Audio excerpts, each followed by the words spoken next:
ধানের পরে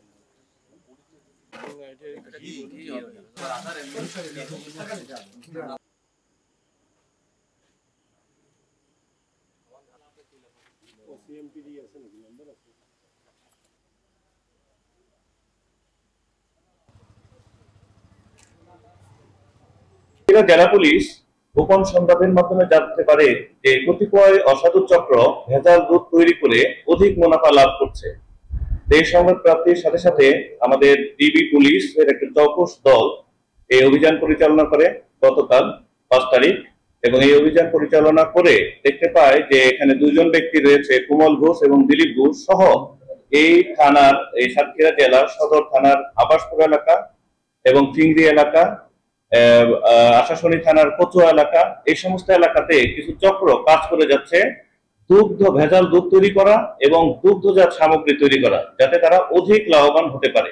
তো আমরা যেহেতু সংবাদ পেয়েছি এবং জনস্বাস্থ্যের জন্য এটি ক্ষতিকর, এই জন্য আমরা এই অভিযান পরিচালনা করি এবং 2 ব্যক্তিকে এখানে গ্রেপ্তার করা হয় এবং গ্রেপ্তারের সাথে সাথে ভেজাল দুধ তৈরি করার জন্য যে সমস্ত উপকরণ সেগুলো আটক করা হয়।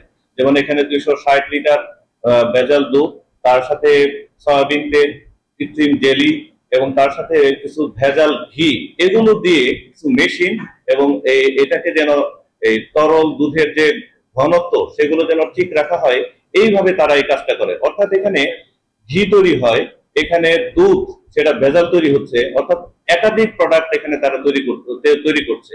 তো এটা জনস্বাস্থ্যের জন্য যেহেতু ক্ষতিকর, আমরা আমাদের যে সমস্ত অভিযান রয়েছে অভিযানের পাশাপাশি জনস্বাস্থ্যের জন্য ক্ষতিকর এই বিষয়গুলোকে আমরা অভিযান অব্যাহত রাখবো এবং যারা ধরা পড়েছে তাদের বিরুদ্ধে আমরা আইনগত ব্যবস্থা নিব।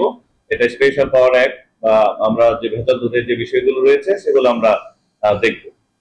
এখানে যে বিষয়গুলো আটক রয়েছে, যেমন জব্দ হয়েছে, যেমন 7টি ক্যান, 260 লিটার ভেজাল দুধ, ভেজাল ক্রিম, সয়াবিন তেল, ভেজাল ঘি, ওজন পরিমাপক মিটার, দুধ তৈরি করার মেশিন, অর্থাৎ অনেক ধরনের ভেজাল পণ্যর এখানে সমাবেশ ঘটানো হয়েছে এবং এই চক্রটা অধিক লাভবান হচ্ছে।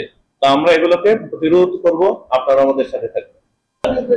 এখানে আমরা জানতে পারছি যে কিছু প্রতিষ্ঠান ভালো নামি দামি প্রতিষ্ঠান, আমি নাম বললাম না, নামি দামি প্রতিষ্ঠান, তারা এটার সাথে যুক্ত থাকতে পারে। তো বিষয়টা আমরা জানতে পারবো, তদন্ত যখন হবে তখন আমরা জানতে পারবো যে কোন ব্যক্তি এটার সাথে জড়িত রয়েছে। যদি কেউ জড়িত থাকে আমরা তাদের বিরুদ্ধে আইনগত ব্যবস্থা করব।